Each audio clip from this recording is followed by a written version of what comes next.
Welcome to the Atlanta Gladiators Podcast, your go-to destination for everything Gladiators.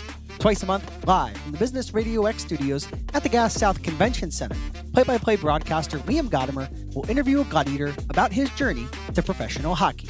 This week, we're proud to highlight number 71 Joey Cipollone, who since coming to the Gladiators has been a key force to the club's offensive attack.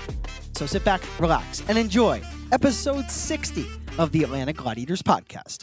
Live from the Business RadioX studios, welcome to episode 60 of the Atlanta Gladiators Podcast. I'm your host, Liam Gotimer, the Director of Broadcasting and Communications for the club. With that, I'm pleased to be joined today by number 71, Joey Cipollone. Joey, welcome to the podcast. Thanks for having me, Liam. The pleasure is all mine. So, Joey, let's go back to the beginning for you.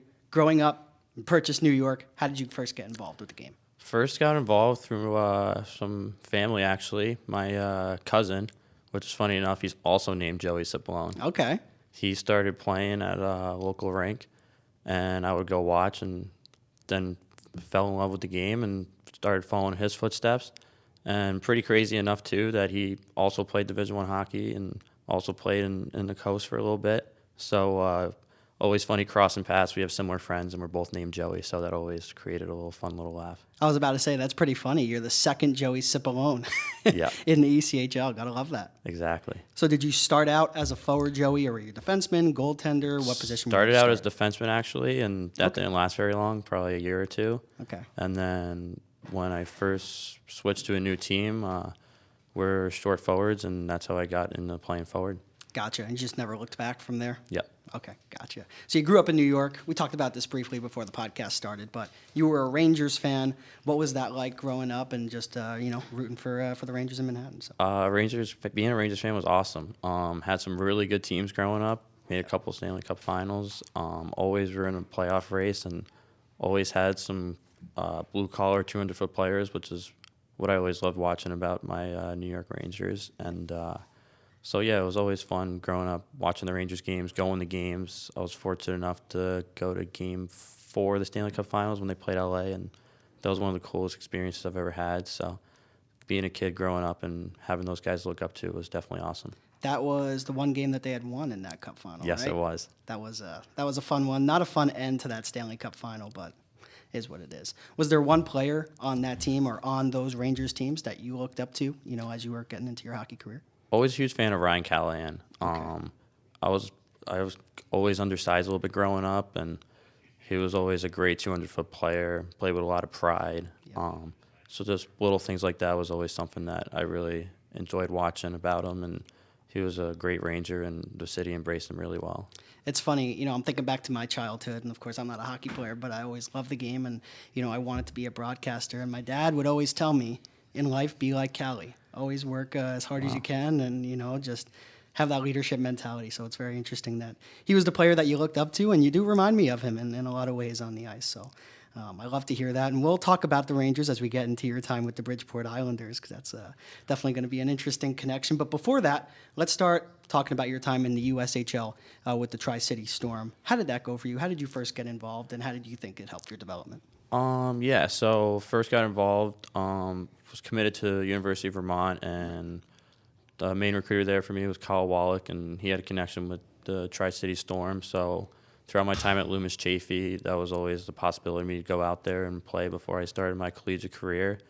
And that came into fruition when I went out there for 1 year under Anthony Noreen. It was a great time. He's an awesome coach, great guy. And he just got the Miami, Ohio job recently, so Sweet. He's going to do a great job there. I know that. And, that 1 year was huge for my development. Obviously, you're growing up and you're playing your youth hockey, and everyone's a big dog. But I learned a lot about myself that year, how to handle adversity, how to be willing to take on different roles and grow within my 200-foot game. And I think learning a lot of that stuff during my time in the USHL really helped me get a head start when I was a freshman in college, have a good college career and a good start when I was at Vermont. And a lot of that was attributed to the stuff I went through in the USHL. And how do you think your development in the USHL has helped you now that you've begun your pro career, just in terms of the little things that you touched on? Yeah, definitely. I mean, each level presents new challenges, and you don't know what they are really until you get there, and everyone's journey is a little different. So you'll hear things a couple guys go through, and you could take things what they learned from. But I feel like once you get in it and see it for yourself, then that's when you really were able to embrace and learn those lessons. So after your time with Vermont, you decide to transfer to Quinnipiac. What went behind that decision? Just needed a new opportunity. Being close to home was also really nice. And then the big cherry on top was playing for a team that was competing for Frozen Fours and national championships every year. Transferring when I did, I was fortunate enough to be given that opportunity by Rand and the staff, and knew that I would be able to come in there and help a team that just provide some depth, and not only that, just be a part of a great culture. Learned a lot about myself away from the rink there, and met a lot of my best friends at Quinnipiac, so I'm extremely grateful for all the time that I had there. So describe to me that whole season when Quinnipiac finally culminates with a national championship victory. It's special. There's no one way to really describe it. I'm fortunate enough to be part of that team, and also win that with my brother it's going to be pretty hard to top that. But there's so many different ways you could think about that team, and the big thing that always comes up for me is just how proud the community is, the culture we have there. The alumni base is tremendous. Those guys were always in our corner, and they're always guys that we always leaned on. So when I think back to that championship team, I really think about the culture, and then I also think about the sacrifice my family went through to not only get me in that position, but also my brother. At what point in the year, Joey, did you have a feeling that we could go all the way? Pretty early on. I'd probably say our second or third weekend, we went and played North Dakota, which is a pretty hostile environment. Yep. And our first game didn't really handle the moment too well, and we were still able to sneak out of there with a tie. And then Saturday, we had everything clicking, and we took it to them pretty good in a pretty hostile environment, one that was similar to playing in the Frozen Four. So probably at that moment, I had a really good feeling that this team could get over that hump. But also, too, during the year, you don't want to be thinking about that right away. And we were very good at staying in the moment. We were very process-driven. So not only that year, but we had a lot of leaders that came back for a fifth year just for that moment of getting over the hump and winning a national championship, as we went through a little bit of adversity the 2 years prior and not getting that job done. So I know we were able to finally get it done, and it was awesome to see the university and the program and what it meant for Quinnipiac. It was really special. You mentioned staying in the moment. Let's fast forward to the national championship game. You touched on how the club was down 2-1 after the second period, but down 2-0 at one point in the second period. What was the Cubs' mentality when you fell behind early on there, but to be able to come back and eventually force overtime? We'll get to the overtime winner, but just what was the thought process of the team, just when going through that? We were still confident. We relied heavily on our training, and we knew that we were always in games. We were a deep hockey club, and one of the things we prided ourselves on, like Buccigross said in overtime, was our fitness. And we always knew that we always pride ourselves on being a third period hockey club. We always knew that our training was outstanding and that we were able to kind of get better as teams would fade off. And so even though we were down 2-1, we knew we didn't play our best hockey that first period, and then started to take a step after we were able to get that first goal. And that third period was pretty evident of our team identity, that we were able to just roll over them in waves, and we were able to get that tying goal. So, yeah, we were definitely a confident group. No one wavered, and that's probably the most impressive thing, is that even though we're in a big moment like that, we're able to stay together, and our character was able to come through. And then in overtime, Jacob Quillen scores the overtime game-winning goal to secure the national championship. Take me through the play and kind of your perception of it. It's a routine face-off play just to create possession, get it in the zone, and we would run it a lot in practice. But Even when you do it 5-on-0, there's times where that line like wouldn't be able to run it as clean as that, and it's just something where it's just a matter of details. Like one guy makes a mistake and a great pass from Metza, but yeah, you're sitting on the bench. You're not thinking you're scoring off the jet, so you're just trying to get ready for your first shift, and then before you know it, you blink and we're national championship. So it's pretty crazy to think of it that way. Still get chills every time I think about it. So it's definitely a special goal. And you touched on earlier winning the national championship with your brother. Just in that moment, what sense of family pride did you feel to not only call yourself a national champion, but to be able to call your brother one as well? Yeah, there's even 2 years later, there's still no words for it. Justifies pretty much both our journeys. Both of us being national champions is something that I don't even think I could dream of growing up. Like it's something that I know my parents sure did, and we're very fortunate that they were able to live that out. It was definitely a truly blessing of a moment after the game when we saw them, like me and my brother were able to see my mom, my dad, and my sister all on the glass. We have a nice family pic, so that's something that I'll have with me forever, and that's something that no one can take away. It's got to feel like a culmination of just hard work since day one paying off. Yeah, absolutely. Just like every kid, there's a lot of sacrifices that are made growing up, and we're all very lucky to have parents that are willing to do that for us. Now on to the goalie matchup in that national championship. Yaniv Peretz was the goaltender for Quinnipiac. Now he comes back into town with the Bloomington Bison, the club that the Gladiators will take on for the next 3 games. How cool is that? I'm very excited to see him. He's a one-of-a-kind character, but he's an amazing person. His dedication to the game is unlike almost anyone I've been around. Yeah. And so I haven't seen him in a while since our alumni weekend, so I'm looking forward to seeing him. And I know last year I had a couple matchups against him, and I wasn't able to put one past him, so hopefully I'll be able to this weekend. Right, yeah.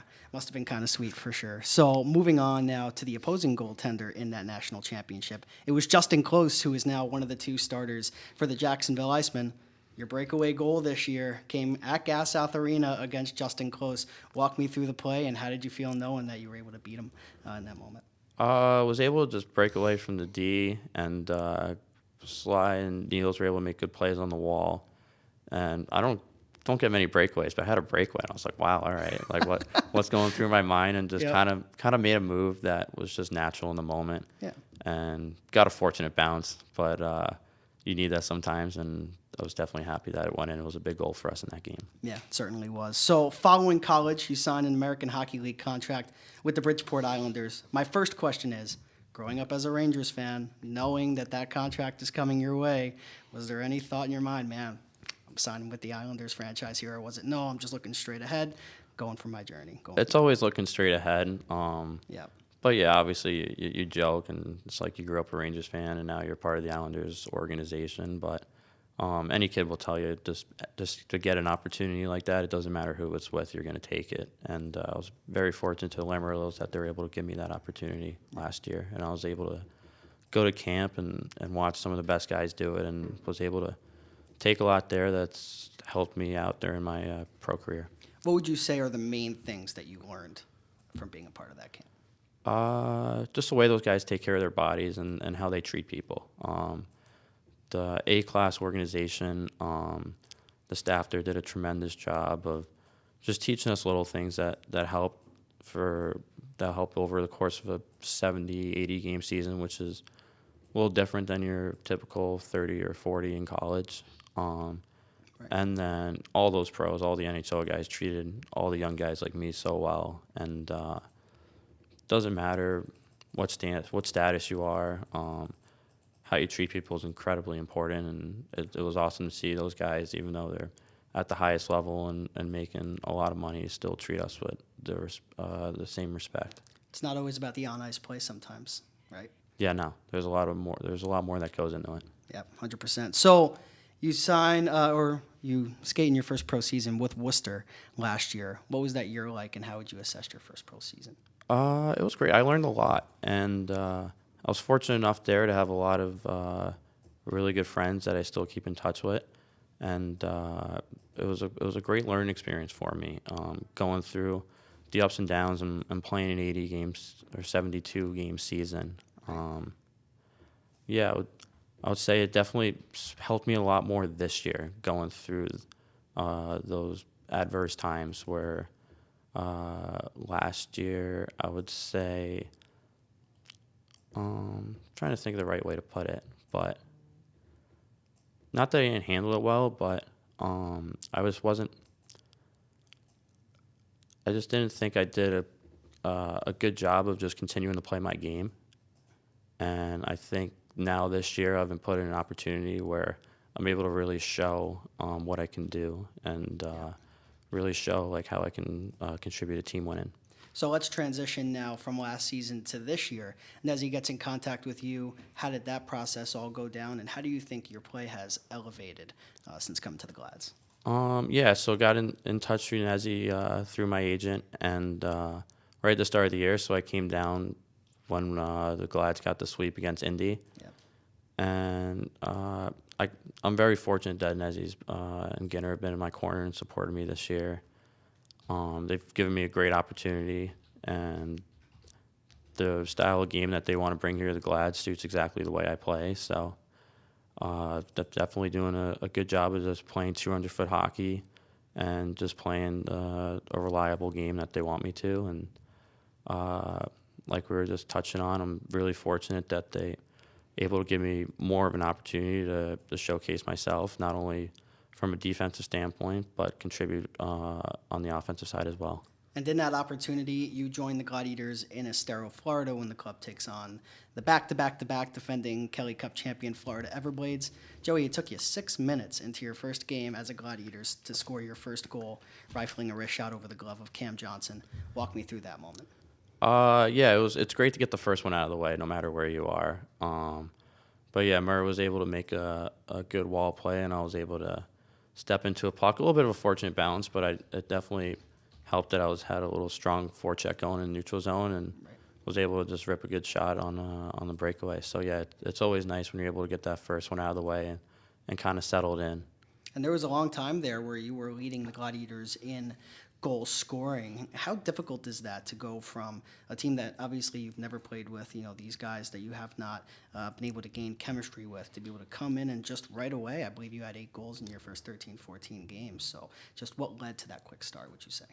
The guys in the room, they all phenomenal guys and welcomed me with open arms, and were great communicating with me what the expectations, but also my line mates were no matter who I had, were all in constant communication, and that's really important in the game. The game's too fast not to be talking, and basically just having chemistry with your line mates. So really fortunate for having a great group of guys and then able to translate that to on-ice performance. And you touched on it before, during your time in Worcester, you felt like you got away from your game just a little bit. For fans that may still be getting familiar with you, how would you describe your game to somebody that's never seen Joey Cipollone play hockey? 200-foot player. I just bring just constant effort. I'm very detail-oriented. I would say those three basically sum it up. High compete, detail-oriented, 200-foot player. But I'm also a great teammate, and there's a lot of things that the average fan won't see that I think I excel in, and those are where the strengths of my game lie, but then I could also produce as well. Talking about being a great teammate, one of the things, or the constants rather, throughout all of the conversations that I have with every single member of the roster is just how excellent the locker room is. This is your second locker room in your pro career, but again, you've been playing hockey for many years. How would you describe this group and how close they are night in and night out? It's definitely an awesome group to be a part of, and for pro hockey, it's special. It's different when you're in a college environment. You're with each other every day. It's easier to form relationships and bonds as you're going to classes together everyone's on that schedule. And with pro hockey, obviously, everyone's kind of got a different routine and lifestyle away from the rink, but it's an extremely tight-knit group. Always a lot of laughs, always a lot of chatter in the room. And whenever on the road, everyone's always going out to dinners and having a good time. So really lucky that I've been able to come here and be a part of a great organization with great people.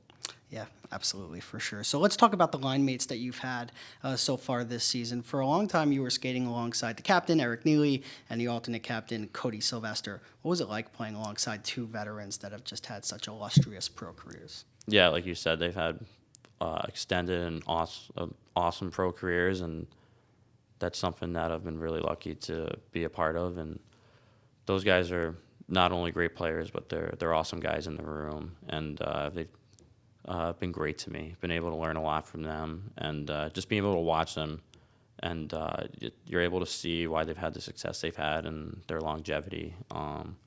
They're both absolute warriors out there, and makes my life a little easier when I'm playing with them for sure. And it seems like no matter who you're playing with, you're having success, because you played with Cody and Niels, but you've also skated with some of the young guys like Dominic Marcinkiewicz and Connor Galloway and second-year pro Michael Markazan as well. So for you, does it not matter who you're playing with? You're always going to play your game, or do you really take pride in kind of elevating whoever's on your wings? A little bit of both, right? So yeah, obviously, no matter who you're with, you always want to play well and do your job, and then yeah, it's always great when you're able to elevate players with others, and it helps challenge yourself as well.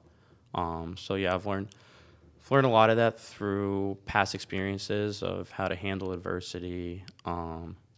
Whether you're on the first line or the fourth line, how you're able to raise the level of play, not only of yourself, but your line mates, and how to contribute to team success. So in situations sometimes where you might be looking at yourself and it's like, why me? Like, instead of looking at it that way, I've been able to embrace it and try to find ways to not only continue to have personal success, but also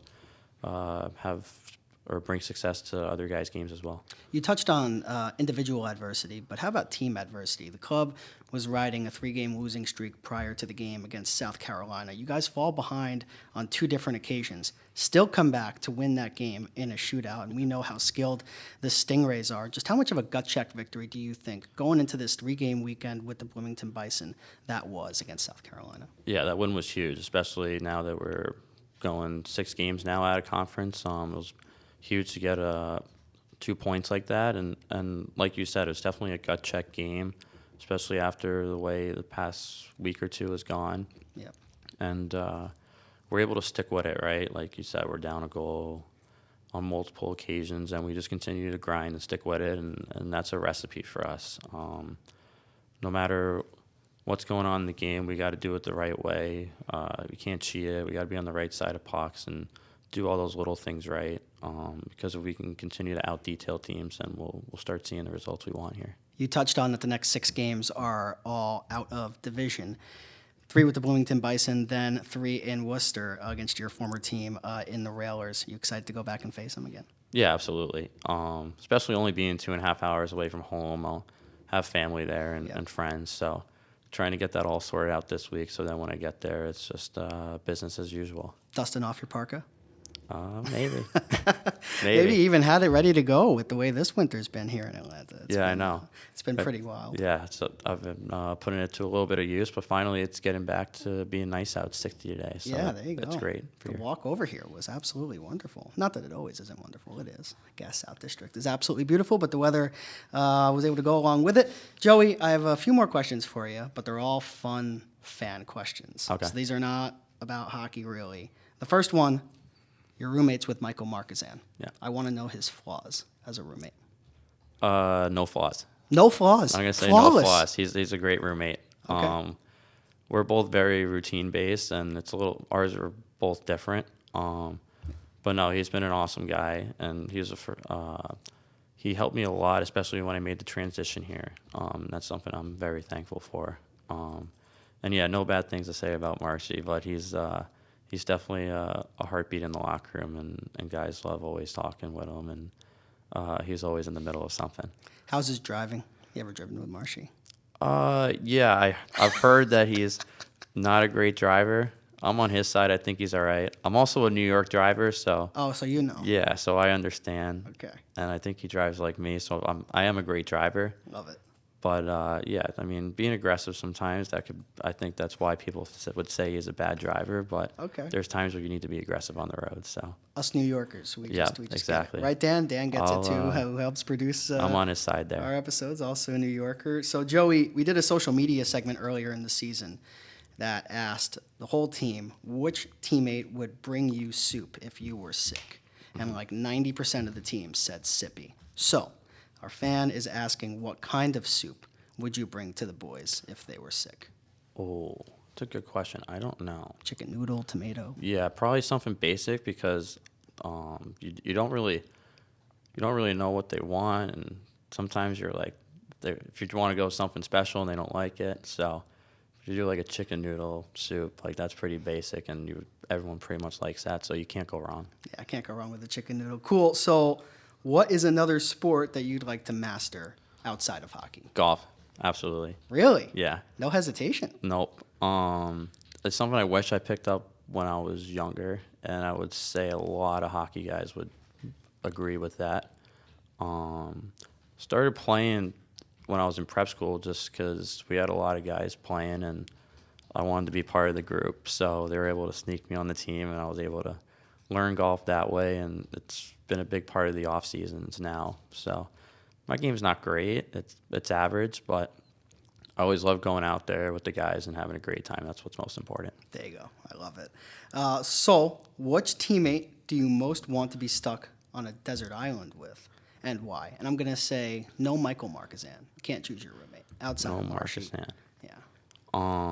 I think when we did that, because that question was asked Did we ask that one? during Okay. the year, and I think I said Topatis because he's obviously a smart guy, and definitely quick on his feet and clever, and someone that's reliable to be in that situation. But now we've got Fierzy here, Anthony Furiolo, and he was a West Point grad, so I feel like that's got to be the obvious choice. Your hand might be forced there. Yeah. Yeah, for sure. So, Joey, 2 more questions for you. First one, we're making a movie about your life. Who is acting as Joey Cipollone, and why?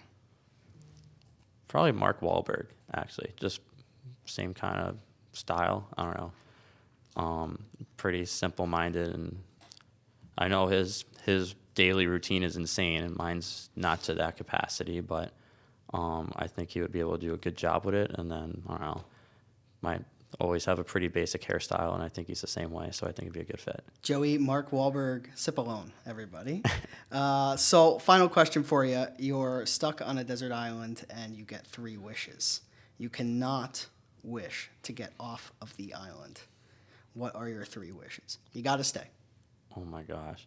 I mean, I'm going to be thinking about this the whole car ride back home. There is a right answer, if you believe it or not, because this is actually a question that we like to ask during interviews. Would you get hired by the Gladiators? Let's find out. So repeat it again? All right. So you're stranded on a deserted island, and you get 3 wishes, but you cannot wish to get off of the island. What are you wishing for? You can wish for whatever you want. Well, definitely like an unlimited, probably food supply, shelter supply. Trying to think. But, like, give me something tangible. Like, Yeah. I can give you mine if you want. Yeah, let's hear it. All-inclusive resort. It's all-inclusive. I guess, yeah, if you can't leave, yeah. Yeah, you can't leave. I'm thinking more of like stuff where it's just like, I don't know, just like your basic everyday essentials, like if you're stranded there. So, fun fact, the answers that we're looking for when we ask. Because I'm probably not going to get them right now. Yeah, looking for companion and basic needs are met. Making sure Okay, that basic needs, I are think met. I was on that wavelength. Yeah, so you were on that wavelength. You were right there. So, Joey, you're hired. Well, that'll do it for episode 60 of the Atlanta Gladiators Podcast. Joey, thank you so much for joining me. Thanks for having me, Liam. Appreciate it. Awesome. Thank you for listening and watching this episode of the Atlanta Gladiators Podcast. As a reminder, you can find the Atlanta Gladiators Podcast on YouTube. We'd also like to extend our heartfelt appreciation to our wonderful partners at Business RadioX for hosting us. Until next time, stay safe, stay well, and as always, go Glads.